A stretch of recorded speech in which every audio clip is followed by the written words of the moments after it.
Camarades peuple d'Afrique, l'heure est grave, l'heure est très très grave. Les gens sont en train de préparer des attaques terroristes d'envergure en Côte d'Ivoire pour que les Ivoiriens les appellent et pour que la Côte d'Ivoire redevienne comme le Mali avec les contingents qu'il y avait. La MINUSMA, le Takuba, Barkhane et consorts. Ils veulent prendre Port-Boué, le port et puis l'aéroport d'Abidjan. C'est ce qu'ils veulent prendre, c'est ce qu'ils sont en train de comploter aujourd'hui pour déstabiliser l'AES et puis les autres pays africains. Chers camarades peu d'Afrique, on va écouter cette vidéo et vous-même là, vous allez dans vos têtes. On est parti. Bien voilà ce que l'on pourrait faire. On pourrait se faire demander, évidemment, c'est pas une offre, mais on pourrait se faire demander que l'ensemble Port-Boué, port, aéroport d'Abidjan et Lomé Nord soient transformés en camp multinational de mise en condition opérationnelle des contingents qui vont participer à des opérations, que ce soit des contingents africains ou que ce soit des contingents européens. Ensuite, dans la question telle que je l'ai comprise, et là je pense que je sors un peu de mon rôle de président de GEOS et je remets mon treillis de sous-chef ops de l'état-major d'armée, c'est quel appui GEOS pourrait apporter à la stratégie française. D'abord, je pense qu'il faut essayer de caractériser, de façon évidemment, ça sera caricatural, mais les Afriques, parce qu'il n'y a pas qu'une Afrique. Et donc moi j'en vois 4. Je vois une première Afrique, c'est l'Afrique de l'Ouest et le Sahel, c'est l'Afrique des risques et c'est l'Afrique des frottements stratégiques avec nos compétiteurs. C'est celle dont la France est en train d'être expulsée. Il y a une deuxième Afrique, je ne vais pas dire que c'est l'Afrique centrale, c'est l'Afrique du centre et c'est celle qui est l'Afrique de la francophonie et des ressources stratégiques. On vient de découvrir des gisements incroyables en terres rares et en minéraux rares au Zimbabwe. Et les Chinois y sont déjà, les Russes y avancent. Je ne pense pas que des sociétés françaises aient déjà examiné leur engagement au Zimbabwe. Il y a ensuite une troisième Afrique qui est l'Afrique australe. Je pense que c'est l'Afrique du business. Et parmi les plus grosses économies, il y a évidemment l'Afrique du Sud. Donc c'est plutôt ce domaine-là qu'il faut privilégier. Et puis enfin, il y a l'Afrique de l'Est. Et pour moi, l'Afrique de l'Est, c'est l'Afrique des flux commerciaux entre le canal du Mozambique, entre la mer Rouge, entre ces lignes-là. Et c'est ça qui sont les priorités. Sur l'Afrique de l'Ouest, et je vais me concentrer là-dessus, puisque j'ai pas tellement de légitimité pour les autres Afriques. Pour l'Afrique de l'Ouest, je pense que d'un point de vue macro, la problématique est très différente d'une problématique qui serait simplement sécuritaire ou économique. Ce qui est en train de se jouer en Afrique de l'Ouest, c'est toute une zone d'Afrique qui est en train de basculer et qui pourrait devenir le levier de nos compétiteurs, et notamment de la Russie, pour imposer un modèle de société qui n'est pas le nôtre. C'est ça qui se passe. C'est pas uniquement la sécurité. Et on voit cette espèce de traînée de poudre. On voit maintenant les Russes qui sont arrivés au Tchad, qui sont au Burkina, qui sont au Niger, qui sont peut-être bientôt au Sénégal. On sait qu'ils avaient manifesté leur intention de prolonger vers la Côte d'Ivoire. C'est pour moi un peu ça l'enjeu. Du coup, si notre pays a l'intention de continuer à peser ou de conserver une forme d'influence dans cette zone-là, il est clair que ça n'apparaîtra pas dans les champs physiques. Je pense que l'option militaire, ou la présence militaire, ou la visibilité militaire ne sera plus un critère pour développer cette influence. Je pense qu'elle reposera sur les champs immatériels. C'est dans ce domaine-là qu'il faut investir. Et globalement, en le résumant, il faut passer d'une stratégie démonstrative et bruyante à une stratégie discrète et une stratégie d'accès. C'est à mon avis ça l'enjeu. Et tous les acteurs que vous avez réunis ici, mais bien d'autres, devraient participer à cette stratégie, si jamais c'est bien notre stratégie. Pour mettre ça en œuvre, ça suppose 3 ou 4 conditions. D'abord, c'est que l'État bénéficie d'un réseau d'entreprises de confiance. Et là, il faut déterminer ça. Quels sont les critères? Comment on les détermine? Comment on le valide? Est-ce qu'il faut le légaliser? Est-ce que c'est simplement de l'interpersonnel? Mais en tout cas, il y a un sujet là.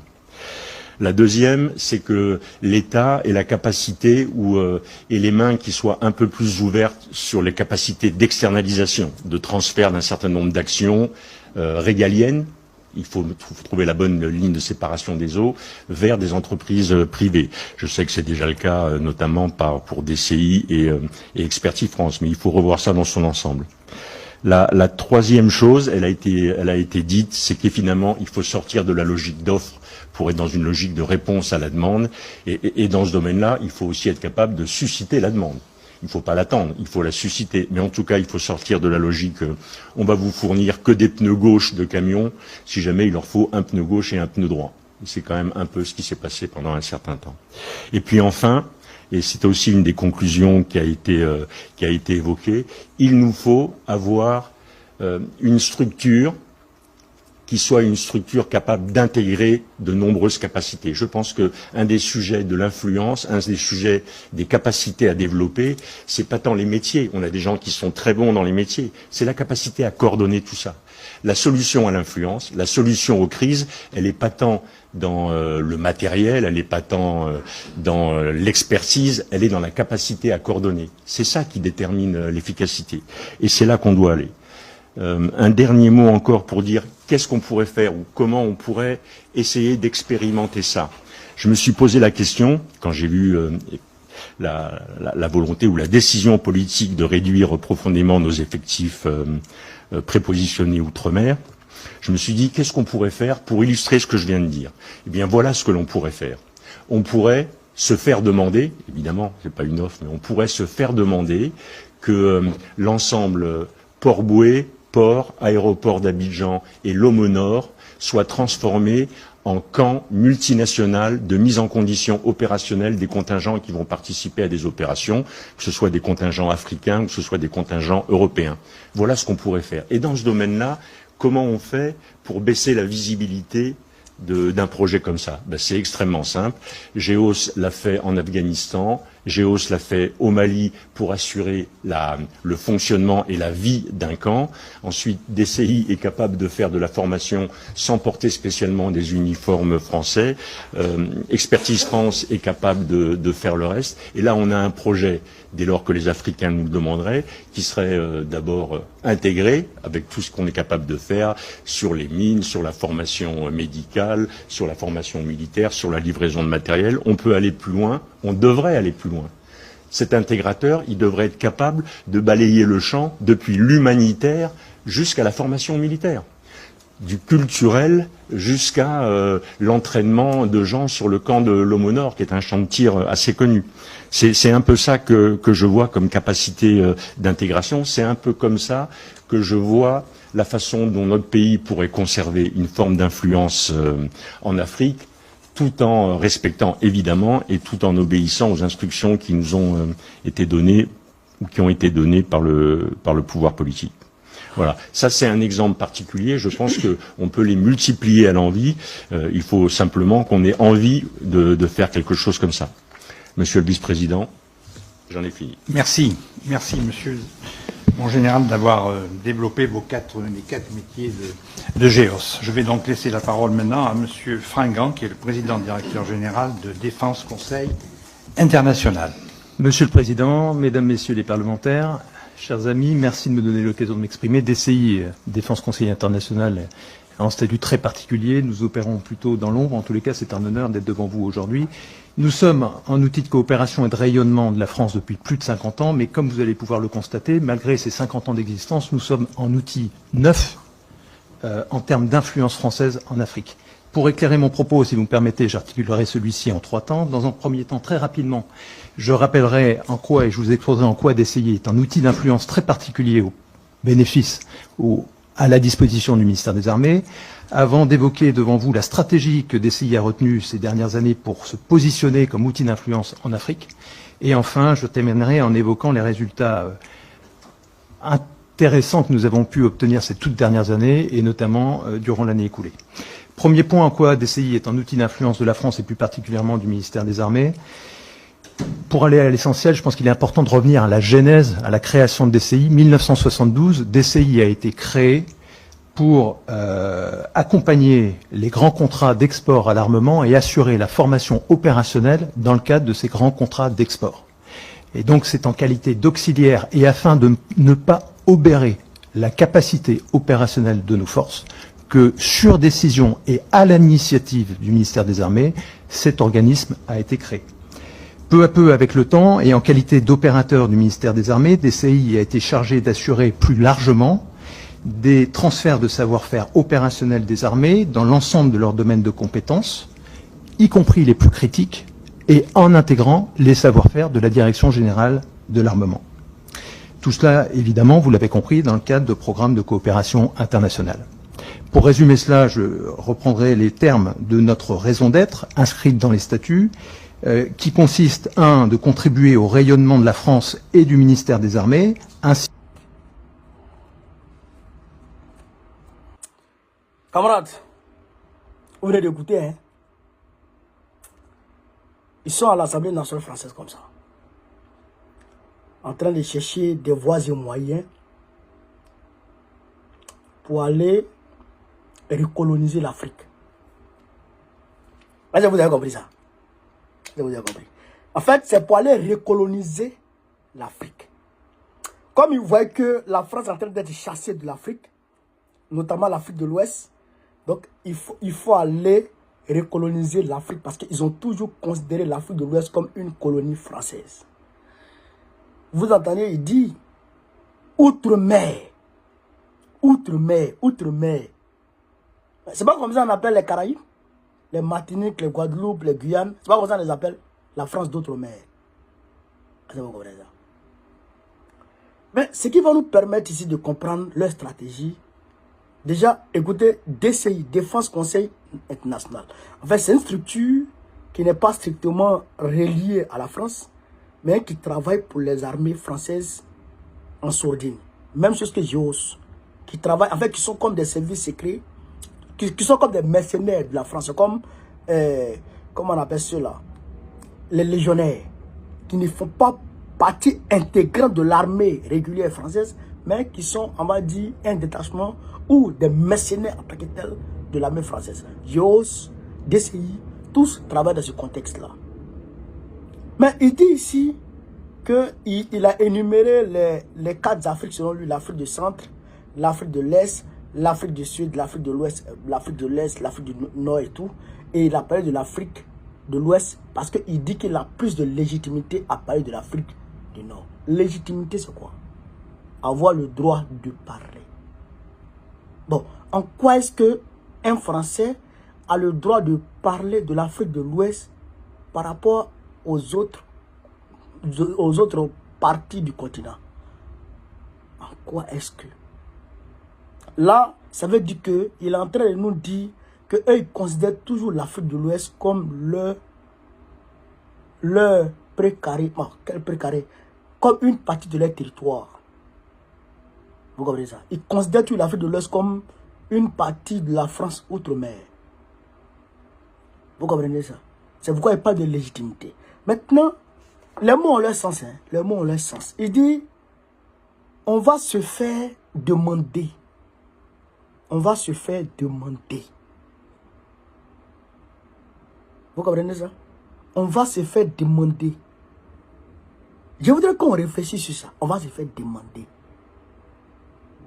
On va pas proposer, on va pas faire des offres. On va pas faire des offres. Mais on va se faire demander pour répondre à des demandes. Ça ne vous dit rien? Entre Djokounan Traoré et François Hollande, ça ne vous dit rien? Quand ils ont fait venir le MNLA et les rebelles Touareg de la Libye, la DGSE française est allée discuter avec eux pour les faire venir au Mali. Et ils ont commencé à attaquer le Mali. Et à travers les médias, ils ont commencé à parler partout. Est-ce que la France doit intervenir? Est-ce que la France doit intervenir? Sinon, les rebelles Touareg sont en train d'aller à Bamako. Est-ce que la France doit intervenir? Donc les médias les ont aidés dans ce sens-là. Et ils ont armé les rebelles afin que les rebelles soient plus aguerris, soient plus armés et que la puissance de feu des rebelles soit supérieure à la puissance de feu des armées maliennes, naturellement pour que l'armée malienne puisse battre en retraite. Et donc, dans ce contexte-là, les rebelles ont grignoté les territoires maliens jusqu'à à peu près 80%. Donc, ils se sont fait demander. Et Djokounan Traoré a envoyé une première lettre pour leur demander de venir intervenir. Et ils ont écrit, et ils ont rectifié, c'est-à-dire qu'ils ont ajouté des éléments à cette lettre de Djokounan Traoré là pour renvoyer ça à Djokounan Traoré, afin que Djokounan Traoré puisse, en bonne et due forme, prendre en compte les nouveaux éléments qu'ils ont ajoutés à cette lettre-là pour que Diokono Traoré leur envoie ça. Et Diokono Traoré leur a envoyé ça. Quand Diokono Traoré leur a envoyé ça, vous avez vu dans le Sahel, les 4 à 5 000 militaires français, le contingent de la MINUSMA, le contingent de Takuba, le contingent de ceci, le contingent de cela, ils se sont fait demander. Et c'est la même chose qu'ils veulent faire en Côte d'Ivoire. Mais en Côte d'Ivoire, comment? Chers camarades d'Afrique, à Poboué. Écoutez ce qu'il dit. Le gars de Géos qui travaille, qui est un général, ancien sous-chef d'état-major. Ancien sous-chef d'état-major. Écoutez ce qu'il dit. On va se faire demander que l'ensemble,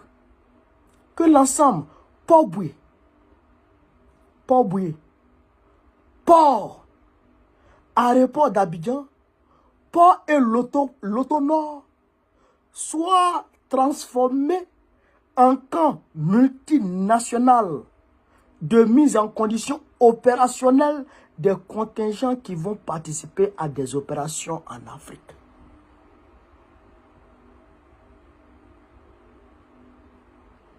Vous avez entendu? Aéroport, Poboué même. Poboué, parce que aéroport, port, tout cela, c'est à Poboué. C'est que l'ensemble de Poboué.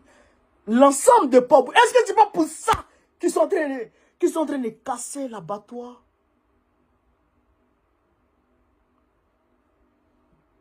Est-ce que c'est pas pour ça qu'ils sont en train de casser l'abattoir? Est-ce que c'est pas pour ça qu'ils sont en train de casser les maisons des gens à Poboué? S'ils doivent prendre Poboué, parce que le 43e Bima est aidé à Poboué. Donc ils veulent étendre le 43e Bima sur toute la commune de Poboué. Frère, ils sont en train de préparer ça sous nos yeux. Sous nos yeux. Et par la magie des réseaux sociaux, on a eu cette vidéo et on a appris de quoi il s'agit. Ils vont prendre tout Poboué. Ils vont prendre tout Poboué pour construire un camp multinational de mise en condition opérationnelle des contingents. Avec un camp qui va prendre en compte les contingents. Il y aura des contingents africains, comme dans la MINUSMA, les contingents africains qui étaient dedans. Il y aura des contingents européens, des contingents asiatiques, des contingents de partout qui vont venir à Abidjan. Mais ceux-là, ils ne peuvent pas venir pour rien. Ils viennent lorsqu'il y a une guerre. Et ils veulent créer quelle guerre? Soit c'est le terroriste qui a frappé la Côte d'Ivoire, ou bien ils vont attaquer l'AES. Parce que leur objectif, c'est de détruire l'AES.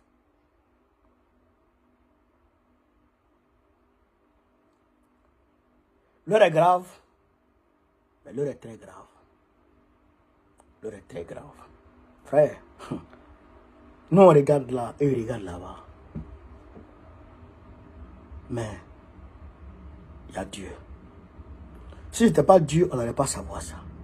Mais à partir du moment où on sait, il faut qu'on se mobilise à résister contre ça. Il faut qu'on se mobilise à résister contre ça. Ça, c'est une réalité.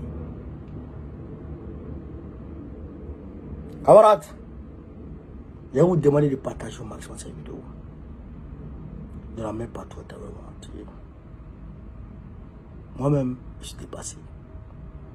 André 1885, 1884, 1885, la conférence de Berlin. Une nouvelle conférence de Berlin a eu lieu devant nous. Si eux, ils arrivent à, si Joes et puis DCI arrivent à dire ça, à mon Dieu, vision, que disent Macron et Biden? Que disent Macron et Dramane Ouattara? Que disent Macron et ses amis? Qu'est-ce qu'ils disent, chers camarades? C'est grave. C'est grave. Cette vidéo doit être partagée partout à travers le monde entier. Tous les Africains doivent voir cette vidéo. Et je vous donne rendez-vous ce samedi 29 juin. De Trocadéro à l'ambassade de Côte d'Ivoire. Il faut que la lutte continue. Il faut que la lutte s'intensifie. Il faut que la lutte avance afin qu'on puisse mettre Dramane Ouattara à terre pour que la Côte d'Ivoire soit aux mains des panafricanistes afin de parer contre toutes ces vérités diaboliques, ubiesques et démoniaques. Chers camarades d'Afrique, partagez la vidéo. Vive l'Afrique libre, vive le panafricanisme, vive le bras panafricain. Babo, président de Côte d'Ivoire 2025, Inch'Allah. On est ensemble.